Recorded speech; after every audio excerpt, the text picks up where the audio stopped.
ಸುಮಾರು 3,000 ಜನ ಮತಾಂಧ ಮುಸ್ಲಿಮರು ಪೊಲೀಸರು ಸಹಿತ ಹೊಡೆದು ಅವರನ್ನ ದೂಡಿ ತಳ್ಳಾಟ ಮಾಡಿ ಆ ಕಟ್ಟೆಯನ್ನ ಧ್ವಂಸ ಮಾಡಿದ್ದಾರೆ. ಸರ್ಕಾರದ ಅಧಿಕಾರಿಗಳ ಸಮ್ಮುಖದಲ್ಲೇ ನಾವನ್ನ ಕಟ್ಟೆಯನ್ನು ಕಟ್ಟಿದ್ದೆವು. ರಾತ್ರಿ ಮನೆ 2,000ರಿಂದ 3,000 ಜನ ಬಂದು ಇದನ್ನ ಕಟ್ಟೆಯನ್ನು ಧ್ವಂಸಗೊಳಿಸಿದ್ದಾರೆ.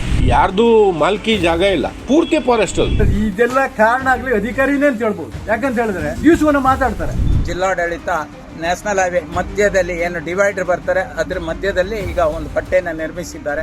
ನಿಜವಾಗ್ಲೂ ಆ ಕಟ್ಟೆಯನ್ನು ಮಾಡಿದ್ದಾರೆ. ನಮಗೆ ಭಾರಿ ಅಸಮಾಧಾನ ತಂದಿದೆ. ನಮಗೆ ಅದು ಕಸ ಹಾಕೋದು ಅಥವಾ ಮಾರಿ ಹೊರೆ ಹಾಕೋದು ಗೊತ್ತಿಲ್ಲ. ಕಟ್ಟೆ ರೂಪದಲ್ಲಿ ಆಗಿಲ್ಲ, ಡಿವೈಡರ್ ಟೈಪ್ ಆಗಿದೆ. ಅದು ದೇವಿಯ ಹೊರೆಯನ್ನು ಹಾಕುವಂತ ಸ್ಥಳ. ಅದು ಯಥಾಸ್ಥಿತಿಯಲ್ಲಿ ಏನಿತ್ತು ಅದನ್ನ ಕಟ್ಟೆ ರೂಪದಲ್ಲಿ ಇರಬೇಕು. ರೋಡಿಂದ ಡಿವೈಡರ್ ಇಂದ 2 ಫುಟ್ ಹೈಟ್ ಕೇಳಿದೀವಿ. ನಮ್ಗೆ ಆ ತರ ಆಗಿಲ್ಲ. ಅದ್ರ ಮೇಲ್ಗಡೆ ನಮಗೆ ಮುರಿನ್ ಕಟ್ಟೆ ಅನ್ನುವಂತ ಬೋರ್ಡ್ ಹಾಕಬೇಕು, ಹಾಗೆ ಧ್ವಜ ಹಾಕಿ ನಮ್ಮ ಪ್ರತೀಕವನ್ನಲ್ಲಿ ತೋರಿಸ್ಕೊಳ್ಬೇಕು. ಈ ಕಟ್ಟೆಯನ್ನು ಧ್ವಂಸಗೊಳಿಸಿದ ಮೇಲೆ ಕಠಿಣ ಕಾನೂನು ಕ್ರಮ ಜರುಗಿಸಬೇಕು.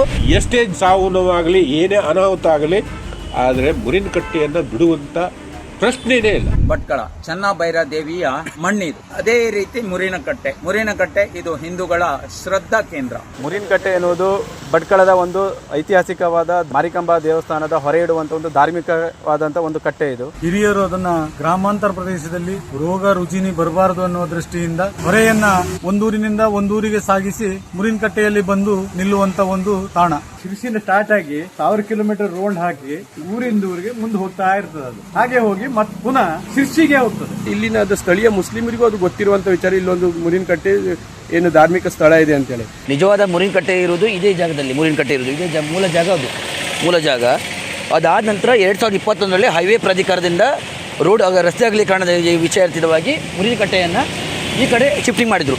ಒಂದು ಊರಿನ ಅಭಿವೃದ್ಧಿ ಆಗಬೇಕು, ಒಂದು ತಾಲೂಕಿನ ಅಭಿವೃದ್ಧಿ ಆಗಬೇಕು ಅಂತೇಳಿದ್ರೆ ಅದಕ್ಕೆ ನಾವು ವಿರೋಧಿಗಳಲ್ಲ. ಸೊ ಅವರು ಹೇಳೋದಕ್ಕೆ ನಾವು ಅದನ್ನ ಒಪ್ಕೊಂಡಿವಿ. ನ್ಯಾಷನಲ್ ಹೈವೇ ಅಥಾರಿಟಿ ಅವರು ಅಗಲೀಕರಣ ಮಾಡುವಾಗ ನಿಮಗೆ ಪಕ್ಕದಲ್ಲೇ ಜಾಗವನ್ನು ಗುರುತಿಸಿ 10x10 ಅಳತೆಯಲ್ಲಿ ನಾವು ಕಟ್ಟೆಯನ್ನು ನಿರ್ಮಾಣ ಮಾಡಿಕೊಡ್ತೀವಿ ಅಂತ ಹೇಳಿ ಕಟ್ಟೆಯನ್ನು ಬದಿಗೆ ಸರಿಸಿದ್ದಾಗಿತ್ತು. 2 ವರ್ಷ ಕಾಲ ನಮಗೆ ಸರಿಯಾದ ಜಾಗ ಕೊಡದೇನೆ ಹಾಗೆ ಮುಂದುವರಿತಾ ಬಂತು. ಅದಾನಂತರ ಈ ವರ್ಷ ಏನು ಮೇ 24ನೇ ತಾರೀಕಿನಂದು ಅದಕ್ಕೊಂದು ಸೂಕ್ತ ಜಾಗ ಒಂದು ಲೈನ್ಔಟ್ ಮಾಡಿಕೊಟ್ರು. ಇದೇ ಜಾಗವನ್ನು ಗುರುತಿಸಿದ್ರು. ಆ ಜಾಗದಲ್ಲಿ ಇಲ್ಲಿ ತಾಲೂಕದ ಆಡಳಿತ ಎಲ್ಲ ಸೇರಿ ನಮ್ಮ ಗ್ರಾಮಸ್ಥರು ಕಟ್ಟೆಯನ್ನು ಕಟ್ಟಿದ್ದೀವಿ. ಮಾನ್ಯ ತಹಶೀಲ್ದಾರರು, AC ಮತ್ತು ಜಿಲ್ಲಾಧಿಕಾರಿಗಳು 10x10 ಜಾಗ ನಿಗದಿ ಮಾಡಿ ಸರ್ಕಾರದ ಅಧಿಕಾರಿಗಳ ಸಮ್ಮುಖದಲ್ಲೇ ನಾವನ್ನ ಕಟ್ಟೆಯನ್ನು ಕಟ್ಟಿದ್ದೆವು. ಮೇ 24ರಂದು ಬೆಳಗ್ಗೆ 7 ಗಂಟೆಯಿಂದ ಕಟ್ಟೆಯನ್ನ ಕಟ್ಟಲಿಕ್ಕೆ ಪ್ರಾರಂಭ ಮಾಡಿದಂತ ಸಂದರ್ಭದಲ್ಲಿ ವಿರೋಧ ಬಂತು. ಅದ ನಂತರ ಪೊಲೀಸ್ ಇಲಾಖೆ ಅದನ್ನು ಎಲ್ಲರನ್ನು ಸಮಾಧಾನ ಮಾಡಿ ಬೆಳಗ್ಗೆ 7 ಗಂಟೆಯಿಂದ 11 ಗಂಟೆಗೆ ಅಲ್ಲಿ ಆ ಕಟ್ಟೆಯನ್ನು ಕಟ್ಟಿ ಮುಗಿಸ್ತೇವೆ. ಆ ನಂತರ ಅದೇ ದಿವಸ ಮಧ್ಯಾಹ್ನ ನಮ್ಮ ಭಟ್ಕಳದಲ್ಲಿ ಒಂದು ದುರಂತ ನಡೀತು. ಅಂದ್ರೆ ಒಂದು 11 ಮಂದಿ ನೀರಿನಲ್ಲಿ ಮುಳುಗಿ ದುರ್ಮರಣವನ್ನು ಹೊಂದುತ್ತಾರೆ. ಈ ಒಂದು ಶೋಕಸಾಗರದಲ್ಲಿ ನಾವು ಭಟ್ಕಳದಲ್ಲಿ ಎಲ್ಲರೂ ಇರ್ತೀವಿ. ಒಂದು ರಾಷ್ಟ್ರೀಯ ದುರಂತ ಅಂತ ಹೇಳ್ಬೋದು. ಒಂದೇ ಕುಟುಂಬದ 11 ಮಂದಿ ಸತ್ತದ್ದು ಇತಿಹಾಸದಲ್ಲೇ ಇಲ್ಲ. ಅದು ನಾವೆಲ್ಲ ಸ್ವಲ್ಪ ಹೆಚ್ಚು ಕಡಿಮೆ ಆಸ್ಪತ್ರೆಯಲ್ಲಿ ಅದರಲ್ಲೇ ಸ್ವಲ್ಪ ಬ್ಯುಸಿ ಆಗಿದ್ವಿ.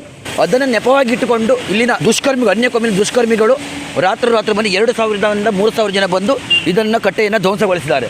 ಇದು ನಮ್ಮ ಧಾರ್ಮಿಕ ಭಾವನೆಗೆ ಧಕ್ಕೆ ಆಗಿದೆ.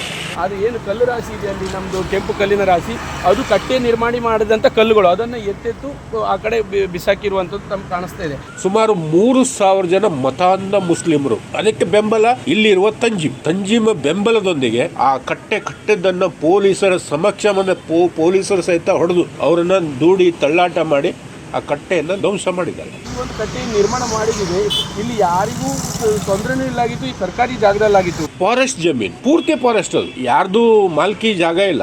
ಆದಾಗ್ಯೂ ಸಹ ಇವರ ಮೇಲೆ ಯಾವ ರೀತಿ ಪ್ರಕರಣಗಳು ದಾಖಲಾಗಬೇಕಿತ್ತು ಮುಖಂಡರ ಮೇಲೆ, ಇದ್ರ ಹಿಂದಿರುವಂತ ಪ್ರಚನೆಗಳು, ಅದು ನಡೆಯಲಿಲ್ಲ.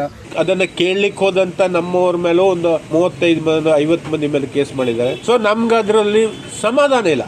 ನಿಜವಾಗ ಅಂತ ಹೇಳಿದ್ರೆ ಇದೆಲ್ಲ ಕಾರಣ ಆಗ್ಲಿ ಅಧಿಕಾರಿನೇ ಅಂತ ಹೇಳ್ಬೋದು. ಯಾಕಂತ ಹೇಳಿದ್ರೆ ದಿವಸವನ್ನ ಮಾತಾಡ್ತಾರೆ. ಆ ಕಟ್ಟೆ ಮುರಿನ್ ಕಟ್ಟೆ ಅಂತೇಳಿ ಆ ಭಾಗಕ್ಕೆ ಹೆಸರು. ಆ ಕಟ್ಟೆ ಇದ್ರೇನೆ ಅದಕ್ಕೆ ಒಂದು ಹೆಸರು. ಕಳೆದ ಸುಮಾರು 15-20 ದಿವಸದಿಂದ ಪ್ರತಿಭಟನೆ ಹೋರಾಟದ ಮುಖಾಂತರ ಆ ಒಂದು ಮುರಿನ್ ಕಟ್ಟೆ ಪುನಃ ಅಲ್ಲಿ ನಿರ್ಮಾಣ ಆಗಬೇಕು ಎನ್ನುವ ಹಿನ್ನೆಲೆಯಲ್ಲಿ ಈಗ ಮತ್ತೆ ಪುನಃ ಕಟ್ಟೆಯನ್ನು ನಿರ್ಮಿಸಿದ್ದಾರೆ. ನಮಗೆ ಏನು ಅವ್ರು ಧ್ವಂಸ ಮಾಡಿದ್ರು ಅಲ್ಲೇ ಕಟ್ಟೆ ನಿರ್ಮಾಣ ಆಗ್ಬೇಕನ್ನೋಂತ ಬೇಡಿಕೆ ನಮ್ದಿತ್ತು. ಆದರೆ ತಾಲೂಕಾಡಳಿತ, ಜಿಲ್ಲಾಡಳಿತ, ನ್ಯಾಷನಲ್ ಹೈವೇ ಮಧ್ಯದಲ್ಲಿ ಏನು ಡಿವೈಡರ್ ಬರ್ತಾರೆ ಅದ್ರ ಮಧ್ಯದಲ್ಲಿ ಈಗ ಒಂದು ಕಟ್ಟೆಯನ್ನು ನಿರ್ಮಿಸಿದ್ದಾರೆ.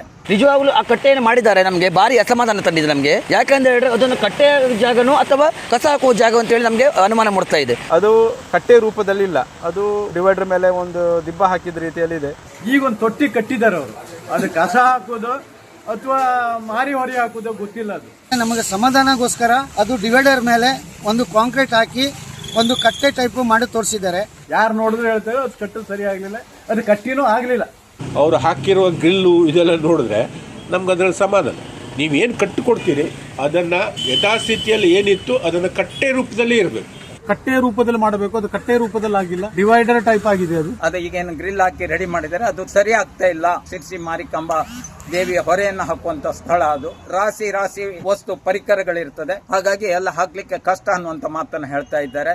ಒಂದು ಧಾರ್ಮಿಕ ಕಟ್ಟೆ ಅಂತ ಬಂದಾಗ ಅದರದ್ದು ಯಾರೋ ಒಂದು ಕಟ್ಟೆ ಅಳತೆ ಇರ್ತದೆ, ಆ ಅಳತೆ ಪ್ರಕಾರ ಕಟ್ಟೆ ಆಗಬೇಕು. ಅದನ್ನ ನಾವು ಹೈಟ್ ಕೇಳಿದ್ವಿ, ರೋಡ್ ಇಂದ ಡಿವೈಡರ್ ಇಂದ 7 ಫುಟ್ ಹೈಟ್ ಕೇಳಿದೀವಿ. ನಮ್ಗೆ ಆ ತರ ಆಗಿಲ್ಲ. ಈಗಾಗಲೇ ಆ ಕಟ್ಟೆ 10x10 ಮಾಡಬೇಕನ್ನುವ ಒಂದು ಬೇಡಿಕೆ ಇತ್ತು. ಆದ್ರೆ ಜಾಗದ ಕೊರತೆಯಿಂದ 6x12 ಅಥವಾ ಅದಕ್ಕಿಂತ 15 ಎನ್ನುವ ಒಂದು ಬೇಡಿಕೆ ಇಟ್ಟಿದ್ರು. ಆದ್ರೆ 2 ಫುಟ್ ಹೈಟ್ ಬಂದು ಅದರ ಎತ್ತರ 2 ಫುಟ್ ಬಂದು ಆಗ್ಬೇಕಿತ್ತು. ಆದ್ರೆ ಆ ರೀತಿಯ ಒಂದು ಕಟ್ಟೆಯ ಸ್ಥಿತಿಯಲ್ಲಿ ಮುರಿನ ಕಟ್ಟೆ ನಿರ್ಮಾಣವಾಗಿಲ್ಲ.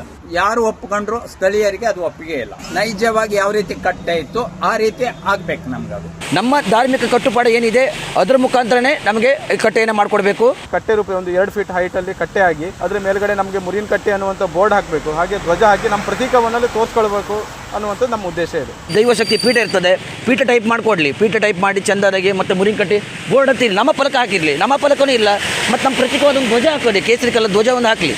ಅದು ಒಂದು ಧಾರ್ಮಿಕ ಸ್ಥಳ ಹೇಗಿರಬೇಕು ಆ ರೀತಿಯಲ್ಲೇ ಇರಬೇಕು. ಅದರ ಒಂದು ಪೀಠ ಏನು ಎತ್ತರ ಇರಲಿ, ಅದರ ಸುತ್ತ ನಮ್ಮ ಒಂದು ಮುರಿನ ಕಟ್ಟೆ ಅನ್ನುವಂಥ ಹೆಸರು ಬರಬೇಕು. ಒಂದು ಧಾರ್ಮಿಕ ಸ್ಥಳ ಹೇಗೆ ಕಾಣಿಸಬೇಕು ಆ ರೀತಿಯಲ್ಲಿ ಅದು ನಿರ್ಮಾಣ ಆಗಬೇಕು ಅನ್ನೋದು ನಮ್ಮೆಲ್ಲ ಸ್ಥಳೀಯರ ಬೇಡಿಕೆ. ಹಿಂದೂಗಳ ಭಾವನೆಗೆ ಯಾವುದೇ ರೀತಿಯ ಧಕ್ಕೆ ಆಗದೇ ಇದ್ದ ರೀತಿಯಲ್ಲಿ ಅದನ್ನ ಸರಿ ಮಾಡಿಕೊಡ್ಬೇಕಾದ ಜವಾಬ್ದಾರಿ ತಾಲೂಕು ಆಡಳಿತದ ಮೇಲಿದೆ, ಜಿಲ್ಲಾಡಳಿತದ ಮೇಲಿದೆ. ಈ ಮಾರಿ ಹೊರೆ ಅನ್ನುವಂಥದ್ದು ಏನಿದೆ ಅದು ಗ್ರಾಮದಿಂದ ಗ್ರಾಮಕ್ಕೆ 3 ತಿಂಗಳಿಗೊಮ್ಮೆ ಈ ತರ ಸ್ಥಳಾಂತರ ಆಗ್ತಾ ಬರ್ತಾ ಇದೆ. ಇದೀಗ ಈ ಗ್ರಾಮದಲ್ಲಿ ಬಂದು ನಿಂತು ಇದು 2 ವರ್ಷ ಕಾಲ ಆಗಿದೆ. ಇನ್ನೂ ಕೂಡ ಇದನ್ನ ಸ್ಥಳಾಂತರಿಸಕ್ಕೆ ಆಗಲಿಲ್ಲ, ಯಾಕಂದ್ರೆ ಸರಿಯಾದ ಸೂಕ್ತ ಪ್ರದೇಶ ಇಲ್ಲದೇ ಸ್ಥಳಾಂತರಿಸಲಿಕ್ಕೆ ಆಗಲಿಲ್ಲ.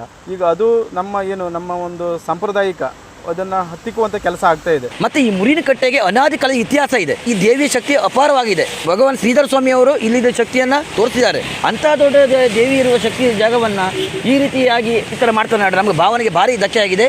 ಎಷ್ಟೋ ಸಾವಿರಾರು ವರ್ಷಗಳ ಇತಿಹಾಸ ಇರುವ ಅಮ್ಮನವರೇ ಅಲ್ಲೇ ಪಕ್ಕದಲ್ಲಿ ಸರ್ಕಾರಿ ಜಾಗದಲ್ಲಿ ಮಾಡಿಕೊಡಿ. ಸರ್ಕಾರಿ ಜಾಗದಲ್ಲಿ ಇರುವಂಥದ್ದು ಕಟ್ಟೆ, ಇದರಿಂದ ಯಾವುದೇ ಒಂದು ಸ್ಥಳೀಯ ಮುಸ್ಲಿಮರಿಗಾಗಲಿ ಅಕ್ಕಪಕ್ಕದ ಮುಸ್ಲಿಮರಿಗೆ ಯಾರಿಗೂ ತೊಂದರೆ ಇಲ್ಲದ ಜಾಗವನ್ನು ಗುರುತಿಸಿ ಮಾಡಿದಂಥದ್ದಾಗಿದ್ದು ಅದನ್ನು ಸಹ ಧ್ವಂಸಗೊಳಿಸ್ತಾರೆ. ಅಂದರೆ ಇದ್ರ ಹಿಂದೆ ಇವರು ನಾವು ಒಂದು ದೊಡ್ಡ ಸಂಖ್ಯೆಯಲ್ಲಿ ಜನ ಸೇರಿಸಿದ್ರೆ ಇಲ್ಲಿ ಭಟ್ಕಳದಲ್ಲಿ ನಾವು ಅಧಿಕಾರಿಗಳನ್ನು ಹಿಂದೂಗಳನ್ನು ಎದುರಿಸ್ಕೊಂಡು ಇಲ್ಲಿ ಇರ್ಬೋದು ಅನ್ನೋದು ಅವ್ರ ಮನೋಭಾವನೆ ಆಗಿದೆ. ಶಾಂತಿ ನೆಲೆಸಬೇಕಾದ ಭಟ್ಕಳದಲ್ಲಿ ಒಳ್ಳೆಯ ಬೆಳವಣಿಗೆ ಅಲ್ಲ. ಅವ್ರ ವಿರುದ್ಧ ಮುಖಂಡರ ವಿರುದ್ಧ ಅವ್ರ ಮೇಲೆ ಕ್ರಮ ಮತ್ತು FIR ಆಗಿ ಅವ್ರಿಗನ್ನ ಬಂಧಿಸುವಂಥ ಕೆಲಸ ಆದರೆ ಮುಂದಿನ ದಿನಗಳಲ್ಲಿ ಭಟ್ಕಳದಲ್ಲಿ ಅಶಾಂತಿ ಆಗಲಿ ಸಾಧ್ಯತೆ ಇರುವುದಿಲ್ಲ. ಮುಂದಿನ ದಿನದಲ್ಲಿ ಈ ಕಟ್ಟೆಯನ್ನು ಧ್ವಂಸಗೊಳಿಸಿದ ಮೇಲೆ ಕಠಿಣ ಕಾನೂನು ಕ್ರಮ ಜರುಗಿಸಬೇಕು. ಮತ್ತು ಇಲ್ಲಿನ ಸ್ಥಳೀಯ ಮುಖಂಡರ ಮೇಲೆ ಮುಖಂಡರ ಮೇಲೆ ಇನ್ನೂ ಕೇಸನ್ನು ದಾಖಲಿಸುವಂಥ ಕೆಲಸ ಆಗಲಿಲ್ಲ. ಈ ಕೂಡಲೇ ಅಂಥವ್ರು ಕೇಸನ್ನು ದಾಖಲಿಸಬೇಕು. ಇಲ್ಲಿ ಎಷ್ಟೇ ಸಾವು ನೋವಾಗಲಿ ಏನೇ ಅನಾಹುತ ಆಗಲಿ ಆದರೆ ಮುರಿನ ಕಟ್ಟೆಯನ್ನು ಬಿಡುವಂಥ ಪ್ರಶ್ನೆನೇ ಇಲ್ಲ. ಮುಂದೊಂದು ದಿವಸ ಅದು ಏನೇ ಹೋರಾಟ ಇದ್ರೂ ಸರ್ಕಾರ ಅದನ್ನು ಕಟ್ಟಿಕೊಟ್ರೆ ಒಳ್ಳೆಯದು, ಇಲ್ಲ ಅಂದ್ರೆ ನಾವು ಅದಕ್ಕೂ ರೆಡಿ ಇದ್ದೇವೆ, ನಾವೇ ಕಟ್ಕೊಳ್ತೇವೆ. ನಮ್ಗೆ ಶಾಸ್ತ್ರಬದ್ಧವಾಗಿ ಕಟ್ಟೆ ಮಾಡ್ಕೊಡ್ಬೇಕು. ನಮ್ಮ ಗ್ರಾಮಸ್ಥರು ಇನ್ನೂ ತೆಗಿಲಿಲ್ಲ, ರೋಗ ರುಜಿನಿ ಬರ್ತಾ ಇದೆ. ಇಲ್ಲಿಂದ ನಾವು ಶಿಫ್ಟ್ ಮಾಡಿ ವೆಂಕಟಾಪುರ್ಗೆ ಹಾಕಬೇಕು, ಆದಷ್ಟು ಬೇಗ ಹಾಕಬೇಕು. ಆದಷ್ಟು ಬೇಗ ನಮಗೆ ಕಟ್ಟೆಯನ್ನು ನಾವು ಹೇಳೋ ರೀತಿಯಲ್ಲಿ ಕಟ್ಟೆ ಮಾಡಿಕೊಡ್ಬೇಕಾಗಿ ನಮಗಂತೂ ವಿನಂತಿ. ನಮ್ಮ ಪ್ರತೀಕವಾಗಿರುವಂಥದ್ದು ಯಾವುದನ್ನು ಅಲ್ಲಿ ತೋರ್ಪಡಿಸುವ ಹಾಗೆ ಅವರು ನಮಗೆ ಮಾಡಿಕೊಟ್ಟಿಲ್ಲ. ಒಂದು ಧ್ವಜ ಹಾಗೂ ಒಂದು ಮುರಿನ ಕಟ್ಟೆ ಅನ್ನುವಂಥ ಬೋರ್ಡ್ ಹಾಕುವಂತೆ ವ್ಯವಸ್ಥೆ ಮಾಡಿಕೊಡ್ಬೇಕಂತ ನಾವು ಈ ಮೂಲಕ ಕೇಳ್ಕೊಳ್ತಾ ಇದ್ದೇವೆ.